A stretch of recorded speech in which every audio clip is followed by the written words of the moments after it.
Je vous invite à trouver Marc chapitre 15 dans vos Bibles. C'est sur la page 1134 dans les Bibles de l'Église. Marc 15.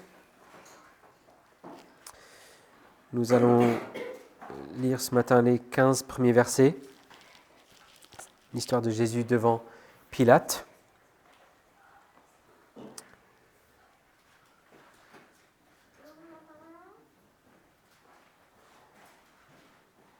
Et avant de lire, nous voulons prier ensemble.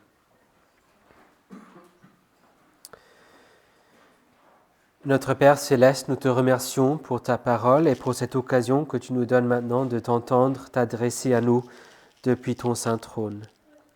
Et pour que cette parole soit efficace pour nous sauver, nous te prions que tu nous aides par ton Esprit Saint à l'écouter avec des cœurs diligents, bien disposés et pleins de prières. Et que tu nous aides à la recevoir avec foi et amour, à la serrer dans nos cœurs et la mettre en pratique dans nos vies. C'est ce que nous te prions au nom puissant de ton Fils Jésus-Christ. Amen. Nous lisons donc Marc chapitre 15 et les versets 1 à 15. Dès le matin, les principaux sacrificateurs tinrent conseil avec les anciens, les scribes et tout le Sanhédrin. Après avoir lié Jésus, ils l'emmenèrent et le livrèrent à Pilate. Pilate l'interrogea. « Es-tu le roi des Juifs ?» Jésus lui répondit, « Tu le dis. » Les principaux sacrificateurs portaient contre lui plusieurs accusations. Pilate l'interrogea de nouveau. « Ne réponds-tu rien ? Vois-tu tout ce dont il t'accuse ?» Et Jésus ne fit plus aucune réponse, ce qui étonna Pilate. À chaque fête, il leur relâchait un prisonnier, celui qu'il demandait. Un nommé Barabbas était en prison avec des émeutiers pour avoir, lors d'une émeute, commis un meurtre. La foule monta et se mit à demander ce qu'il avait coutume de faire pour eux. Pilate leur répondit, « Voulez-vous que je vous relâche le roi des Juifs ?» Car il savait que c'était par jalousie que les principaux sacrificateurs soulevèrent la foule. C'était par jalousie que les principaux sacrificateurs l'avaient livré. Les principaux sacrificateurs soulevèrent la foule pour que Pilate leur relâche plutôt Barabbas. Pilate reprit la parole et leur dit, « Que voulez-vous donc que je fasse de celui que vous appelez le roi des Juifs ?» Ils crièrent de nouveau, « Crucifie-le !» Pilate leur dit, « Mais quel mal a-t-il fait ?» Et ils crièrent encore plus fort, « Crucifie-le !» Pilate voulut satisfaire la foule et leur relâcha Barabbas. Et après avoir fait battre Jésus de verge, il le livra pour être crucifié. L'herbe sèche, la fleur se fane, mais la parole de notre Dieu subsistera éternellement. Il y a des gens qui sont vraiment passionnés par l'histoire. Ils connaissent tous les grands personnages et même les personnages moins bien connus. Et non seulement ils reconnaissent les noms, non seulement ils pourraient me dire qui était Charlemagne, Napoléon, Jules César, Adolf Hitler, Charles de Gaulle, Louis XIV, Jeanne d'Arc, George Washington, etc. Mais ils sauraient dire pas mal de choses à leur sujet et raconter plein d'histoires de leur vie. Et même des leçons qu'on pourrait apprendre. Personnellement, ça n'a jamais été mon point fort à moi, mais si quelqu'un arrive à me raconter l'histoire d'une manière intéressante, je m'arrive à m'y intéresser pas mal et à apprendre des choses. Il y a probablement énormément de gens qui sont au moins aussi ignorants que moi, voire plus. Et pourtant, il y a un personnage dans l'histoire, un personnage assez obscur finalement, qui est très bien connu dans le monde entier. Partout dans le monde, il y a des gens qui parlent de ce personnage obscur au moins une fois par semaine. Je parle de celui qui était le 5e homme à occuper le poste de gouverneur ou préfet de la Palestine dans l'Empire romain. Il s'agit bien sûr de Ponce Pilate. Chaque semaine, nous disons ensemble, quand nous confessons concernant Jésus, il a été crucifié pour nous sous Ponce Pilate. Et pour les églises qui récitent plutôt le symbole des apôtres, comme nous le faisons parfois, il a souffert sous Ponce Pilate. C'est un élément de doctrine que toute l'Église de Jésus-Christ confesse comme élément de base. Mais pourquoi cet élément serait-il si important ? Comme nous le verrons aujourd'hui, et comme on a vu avec les paragraphes précédents aussi, on a ici un récit qui nous présente la passion, les souffrances de Jésus-Christ, mais qui sert aussi de miroir, qui nous appelle à une réflexion honnête et à une réponse. Ce que nous regardons ce matin est un texte important pour comprendre le sens de la mort de Jésus. Un texte qui nous donne de comprendre que le fait que Jésus a souffert sous Ponce Pilate est beaucoup plus qu'un simple fait historique. Mais il est important de comprendre ce qu'il a souffert sous Ponce Pilate. Comment a-t-il souffert ? Quelles sont ces souffrances qu'il a subies sous Ponce Pilate ? Si vous connaissez les 3 autres récits de l'Évangile, vous auriez peut-être noté que Marc nous donne une version très très simplifiée du rôle de Pilate dans cette histoire. Les 3 autres nous donnent beaucoup plus de détails sur les différentes conversations avec Jésus, avec les chefs, les hésitations, le rêve de son épouse, le lavement des mains, etc. On a beaucoup de détails dans les autres évangiles, mais Marc choisit ici de faire très très simple. Souvent dans les commentaires qu'on lit sur Marc, surtout sur ce passage-là, une grande partie du commentaire est dédiée simplement aux explications de tout ce que les autres évangélistes nous disent, tout ce qui manque dans Marc. Mais cherchons ce matin, autant que possible, de nous rappeler du fait que Marc, et surtout le Saint-Esprit, à travers lui, a fait exprès de donner un récit simplifié ici. Et si Marc avait quelque chose à nous communiquer, même dans cette version simplifiée, il a des choses à nous apprendre ce matin. On a terminé la semaine dernière avec le chant du coq, qui a rappelé à Pierre ces paroles de Jésus, qui a donc exposé son péché, celui qui a renié Jésus 3 fois. Et bien évidemment, le chant du coq signale aussi que cette nuit où Jésus a fait face à l'agonie de ses prières dans le jardin de Gethsémanée, l'abandon de tous ses amis, ainsi que son arrestation et ce procès complètement injuste, cette nuit touche à sa fin. Et le matin de ce vendredi arrive, ce vendredi que nous appelons vendredi saint. Et je propose de méditer ce texte en 5 temps. Ce matin, nous allons considérer les 5 choses qui sont dites. Nous allons considérer ce que Dieu avait dit, ce qu'ont dit les principaux sacrificateurs, ce qu'a dit Jésus, ce qu'a dit Pilate et ce qu'a dit la foule. Ce sont les 5 choses qu'on veut faire. Donc d'abord, considérons ce que Dieu avait dit. Ce que Dieu avait dit. Dieu l'avait dit très clairement, même dans Genèse 3,15, qu'il y aurait un sauveur qui allait venir pour détruire le mal, mais aussi pour souffrir, pour le faire.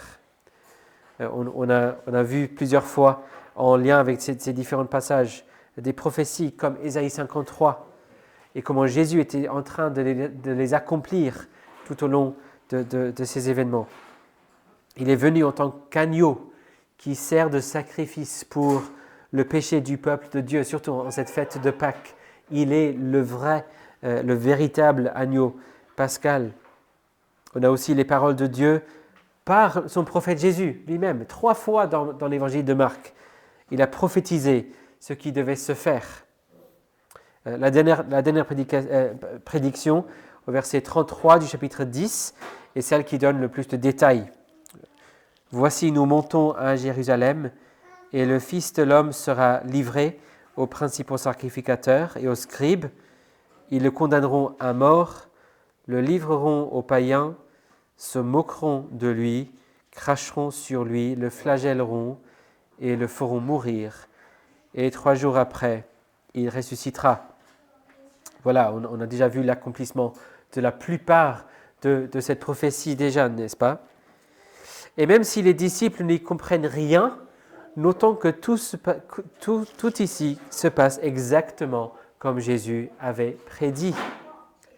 Mais notons surtout que ce n'est pas comme si les gens cherchaient à aider Jésus ici pour mettre les choses en place, pour que tout soit conforme à ses paroles, pour que tout soit conforme aux prophéties de la Bible. Il n'y a personne ici qui consulte les Écritures pour voir ce qu'il faut faire comme la prochaine étape. Il n'y a personne ici qui a fait une liste pour chercher à accomplir les prophéties exprès. Non, Judas a livré Jésus pour son amour pour l'argent. Les autorités religieuses le livrent par jalousie, comme Marc nous le dit ici. Les disciples abandonnent Jésus, ayant écouté les prophéties, mais sans les avoir crues. Et pourtant, notre Dieu souverain guide chaque pas, chaque mot, chaque moment. C'est notre Père qui contrôle tout ce qui se passe ici. Tout se fait exactement comme il a promis. Voici pour ce que Dieu avait dit. Dieu avait dit tout cela. Et Jésus n'a pas perdu le contrôle ici. Tout se fait exactement comme prévu. Puis, on peut voir ce qu'ont dit les principaux sacrificateurs. Marc nous dit au premier verset qu'ils tiennent conseil avec les anciens, les scribes et tout le Sanhédrin. Et alors qu'on n'est pas forcément les mêmes mots précisément ici, je me demande si on n'est pas censé entendre un écho là du psaume 2. Pourquoi les nations s'agitent-elles et les peuples ont-ils de vaines pensées? Les rois de la terre se dressent, les princes se liguent ensemble. Peut-être une autre façon de dire, ils tiennent conseil ensemble contre l'Éternel et contre son Messie. Et alors que ces nations, ces peuples, ce n'est pas des étrangers ici, c'est son peuple à lui qui cherche à se liguer maintenant avec les païens et cela contre Dieu et son Messie pour faire mourir Jésus. Et là encore, non pas pour chercher à accomplir la parole de Dieu, mais pour chercher à l'opposer. Ils se mettent contre Dieu et son Messie. Et verset 3, ils empilent les accusations. On a vu dans le chapitre précédent que pour eux, l'une des offenses principales, c'était le blasphème. Bien évidemment, Pilate serait plutôt indifférent à cette question religieuse de blasphème. Ils s'en fichent de leurs règles religieuses. Alors, il détourne clairement les paroles de Jésus. Puisqu'il a assumé le fait d'être Messie devant le Sanhédrin, le Fils de Dieu, malgré le fait que ces termes ont un sens plus particulier dans les Écritures, y compris le fait d'être le roi du peuple de Dieu, dans un sens particulier, il profite de ça pour détourner les paroles de Dieu, les paroles de Jésus, en prétention politique, en paroles rebelles, qui poseraient problème donc pour Pilate. Voici ce que disent les principaux sacrificateurs. Ils empilent des accusations, des mensonges, mais aussi détournent les paroles de Dieu, puisqu'ils ont tenu conseil contre lui. Regardons donc ce que dit Jésus. Que dit Jésus ici? En réponse à cette première question, es-tu le roi des Juifs? Jésus répond, mais d'une manière assez ambiguë. Il dit simplement, c'est toi qui le dis. C'est toi qui le dis. Parce que c'est vrai qu'il est le roi des Juifs, mais pas selon sa mauvaise compréhension à lui de ce que ça veut dire. Donc, il affirme la vérité de la phrase, mais non pas la validité de sa mauvaise compréhension de cette idée. Mais quand les prêtres ajoutent les autres accusations, verset 4, il ne cherche pas à réfuter. Verset 5, il ne fait aucune réponse. Et vous seriez peut-être tenté de dire, bah oui, on a vu ça la dernière fois devant le Sanhédrin, on peut passer à autre chose.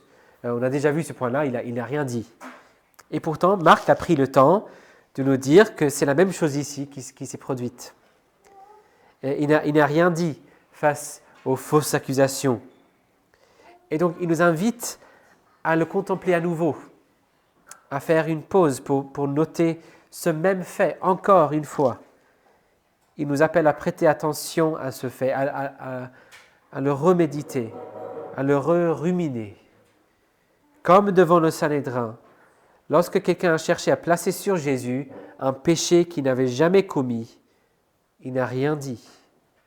Il l'a accepté, il a pris ce péché sur lui.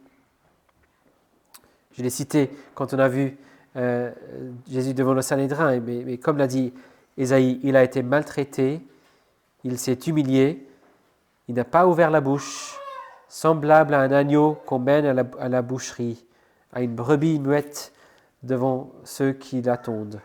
Il n'a pas ouvert la bouche.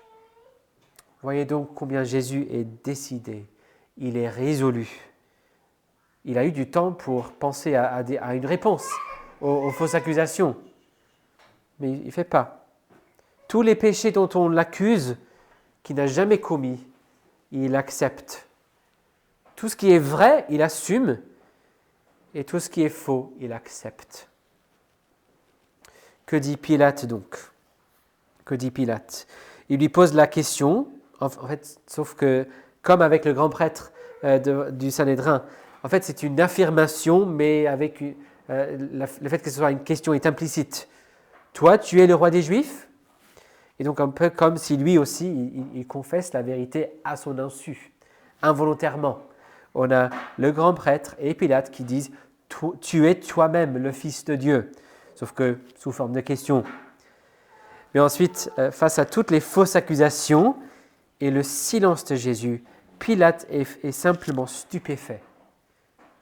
Ne réponds-tu rien ?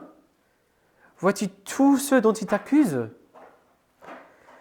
On peut comprendre assez facilement un homme coupable qui avancerait des arguments pour se défendre, n'est-ce pas ? Il ne veut pas être puni.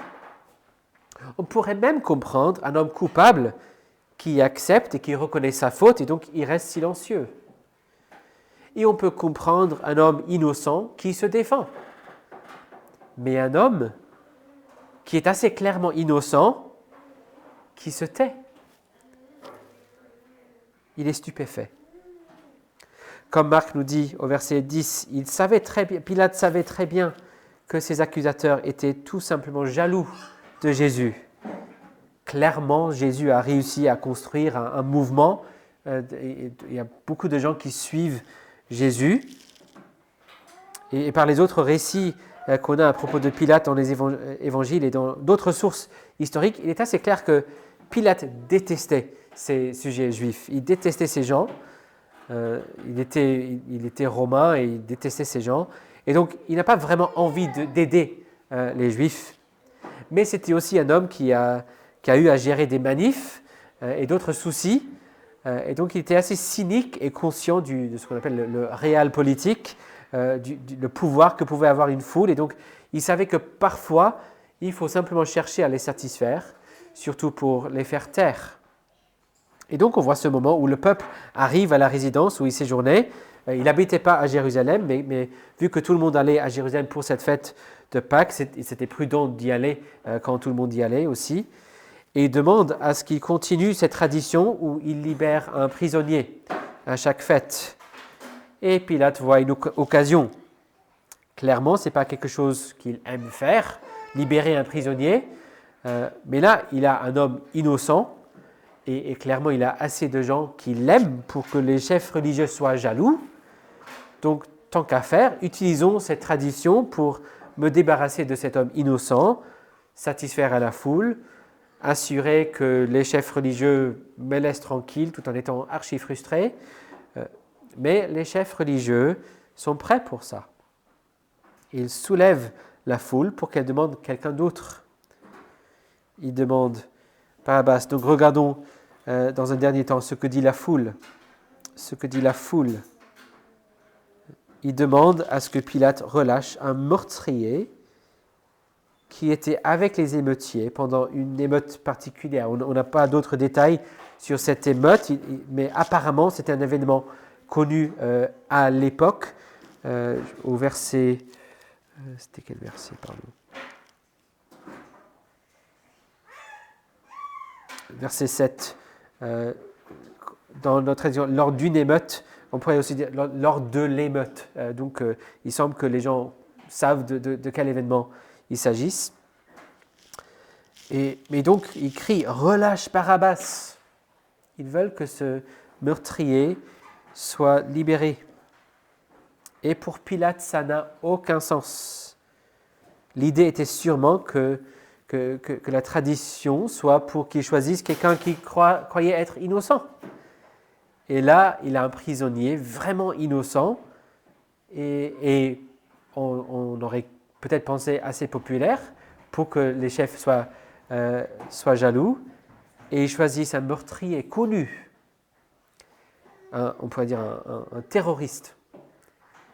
Que voulez-vous donc que je fasse de celui que vous appelez le roi des Juifs ? Ils crièrent de nouveau, crucifie-le. Pour eux, ce n'était pas suffisant simplement de chercher à le lapider. Ça arrivait, on voit dans les histoires que parfois une foule cherche à lapider quelqu'un sans impliquer les autorités et bon, on peut rien y faire. Mais non, ils veulent que cet homme soit crucifié. Cette torture, cette exécution la plus brutale qui soit. Vous savez peut-être que on ne pouvait même pas dire le mot croix. C'était un gros mot à l'époque dans la culture romaine.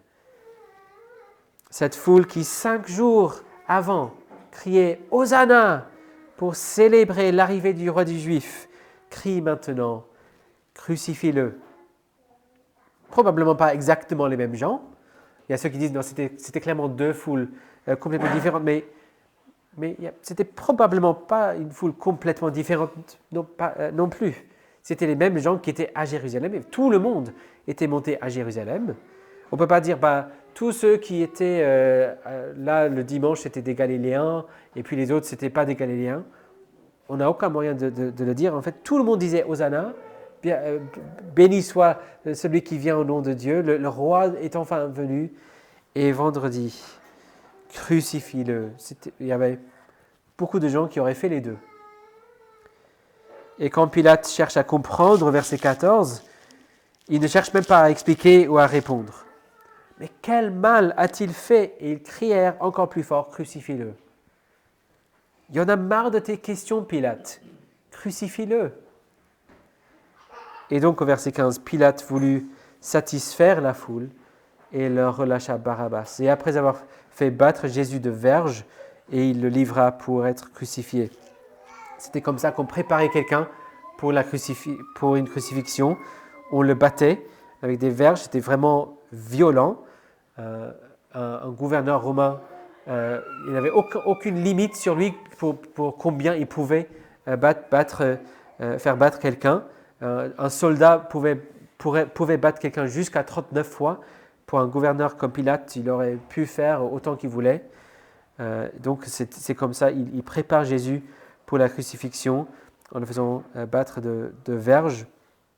Parfois les gens mouraient simplement de ça, avant même d'arriver à la croix. Et donc il livre Jésus pour être crucifié. Jésus est livré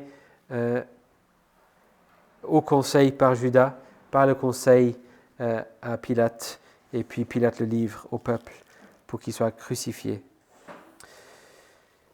Quand j'ai fait mes études de théologie, j'avais un professeur de Nouveau Testament qui mettait toujours l'accent sur cette idée que les évangiles sont tous de la christologie sous forme narrative. La christologie sous forme narrative, c'est-à-dire que chaque évangile cherche à nous enseigner la doctrine, l'enseignement de la personne et de l'œuvre de Jésus-Christ. Ce n'est pas simplement un recueil de souvenirs sur sa vie, mais c'est sous forme d'histoire, bien sûr. Tout comme les épîtres nous donnent de l'enseignement, y compris la christologie sous forme de systématique, didactique, pastorale aussi. Ici, c'est l'enseignement, mais sous forme narrative. C'est une histoire, mais ça présente une doctrine. Et Marc présente ici, comme le font les 4 évangélistes, en nous présentant l'histoire de Barabbas, l'idée essentielle que Jésus est mort pour les pécheurs. Il a pris la place du pécheur. C'était le substitut pénal, celui qui a subi la punition pour le péché d'autrui. celui qui a subi la punition pour nos péchés. Et cela parce que la foule a crié « Crucifie-le ». Et ça pourrait nous choquer, n'est-ce pas, de voir cette foule qui crie quelque chose aussi profondément horrible que « Crucifie-le ». Exécute cet homme de la manière la plus pénible et humiliante qui soit. Il persévère même face à des questions très pertinentes de Pilate, mais il refuse de répondre. Comme si c'est chose facile à dire, crucifie-le. Mais en nous rappelant ces éléments de l'histoire ici, où Jésus est l'agneau pascal qui se sacrifie, qu'il est le substitut qui est puni à la place d'un autre, Marc nous invite à continuer les réflexions qu'on a faites pendant ce récit de la Passion. On a considéré le fait que chacun de nos péchés est une trahison, surtout un abandon du Seigneur Jésus, n'est-ce pas? Chaque fois que je pêche, j'abandonne Jésus comme les disciples l'ont abandonné. Pareil avec le reniement de Pierre. Chaque fois que je pêche, je dis en fait, je ne connais pas Jésus. Il n'est rien pour moi, je n'ai rien à voir avec lui. Je renie Jésus. Mais ici, nous voyons que peut-être plus fondamentalement que tout cela, chaque péché est une voix qui s'ajoute à cette foule. Ma voix qui se joint à cette foule qui crie « Crucifie-le ». Chacun de mes péchés crie « Crucifie-le ». Parce que c'est pour ces péchés qu'il doit aller à la croix. Parce qu'il a accepté de prendre ma place. Avec chaque péché, donc, je me joins à cet appel de haine contre Jésus. C'est ça la gravité de nos péchés. Considérons donc la leçon que nous donne ce texte. C'est qu'en souffrant sous Ponce Pilate, Jésus a accepté silencieusement, résolument, son rôle en tant que sacrifice à la place des pécheurs. En souffrant sous Ponce Pilate, Jésus a accepté silencieusement, résolument, son rôle en tant que sacrifice à la place des pécheurs. À peu près une fois par génération, il y a un mouvement qui cherche à nier cette idée de la substitution pénale comme explication de ce que Jésus a fait pour nous sur la croix. J'ai cru comprendre qu'il y a eu encore une vague récemment avec quelqu'un qui a une grande chaîne YouTube, etc. Je n'ai pas trop suivi l'affaire cette fois-ci, mais je me souviens très bien de la version d'il y a 20 ans, parce que ça a explosé surtout au Royaume-Uni et puis dans le reste du monde anglophone. Mais la Bible est très claire que c'est précisément pour ça que Jésus a accepté d'aller à la croix. On l'a vu au début de l'évangile de Marc, quand il vient dans les eaux du baptême pour porter les péchés de tout le monde dans son baptême, pour qu'il subisse le baptême de la croix. Il vient pour boire la coupe de la colère de Dieu. Marc nous présente clairement ici, par la silence de Jésus devant les accusations, devant les autorités, et par le fait de prendre la place de Barabbas. Il n'est pas dit, mais on pourrait imaginer assez facilement que cette croix que Jésus a prise avait été préparée pour Barabbas. On pourrait imaginer chaque jour un soldat vient à Barabbas dans la prison, dit tu sais ce que j'ai fait aujourd'hui, Barabbas? J'étais avec nos charpentiers, on a préparé du bois. Et le lendemain, tu sais ce que j'ai fait aujourd'hui, Barabbas? J'ai acheté des clous, des gros clous pénibles. Et le lendemain, tu sais ce que j'ai fait aujourd'hui, Barabbas? Je me suis procuré un gros marteau pour qu'on soit prêt pour ça. Et puis il est libéré. Et quelqu'un prend sa place. Toutes les Écritures témoignent à ce fait. Ésaïe 53, que j'ai cité, déjà, il était transpercé à cause de nos crimes, écrasé à cause de nos fautes. Le châtiment qui nous donne la paix est tombé sur lui. C'est par ses meurtrissures, ces blessures qu'il a eues, par ses flagellations, que nous sommes guéris. 2 Corinthiens 5, 21. Celui qui n'a pas connu le péché, Dieu l'a fait devenir péché pour nous, afin que nous devenions en lui justice de Dieu. Galates 3, 13. Christ nous a rachetés de la malédiction de la loi, étant devenu malédiction pour nous. Car il est écrit, maudit soit quiconque est pendu au bois. Mais comme on a vu tout au long de ce récit, ce n'est pas comme si Jésus y va involontairement. Il ne résiste pas, bien au contraire, il accepte, il y va délibérément, résolument. Il ne veut pas souffrir, bien évidemment. Il ne veut pas mourir. Il ne veut surtout pas boire cette horrible coupe de la colère de Dieu pour le péché de son peuple. Mais il aime son peuple. Il aime son Père. Il veut faire sa volonté. Et donc il se tait et il continue, et cela pour nous. Que doit-on faire donc ? D'abord, notons l'exemple de Pilate, comment cet exemple nous sert d'avertissement. Il ne suffit pas de ne pas être contre Jésus. Il ne suffit même pas de croire Jésus innocent. Il ne suffit pas de chercher à se dissocier de ceux qui s'opposent à Jésus. Soit je suis pour Jésus et je m'associe pleinement à lui, soit je suis contre Jésus. Il n'y a pas d'autre choix. Jésus lui-même est très clair. Toute la Bible est très claire. Il n'y a que 2 chemins possibles. Mais dans un sens, ce que je dois faire, c'est m'associer aux cris de la foule. Non pas dans ce même esprit de haine. Ce n'est pas un cri de haine, mais je dois venir à Jésus dans un sens pour dire « J'aurais pas voulu ta mort. Je ne veux pas que tu souffres. J'aurais jamais osé te demander si ce n'était pas le plan que Dieu a dessiné, le plan que tu as choisi, le plan que tu as proposé. Mais j'ai besoin que tu sois crucifié pour moi, Jésus. Je ne mérite pas. C'est moi qui mérite cette croix, cette coupe. Mais j'accepte ta proposition de mourir pour moi, à ma place, de porter mes péchés, de prendre ma place. » Et donc, je ne dis pas crucifie-le parce que je le déteste, mais mon Père, crucifie-le pour moi parce que tu l'as proposé par amour.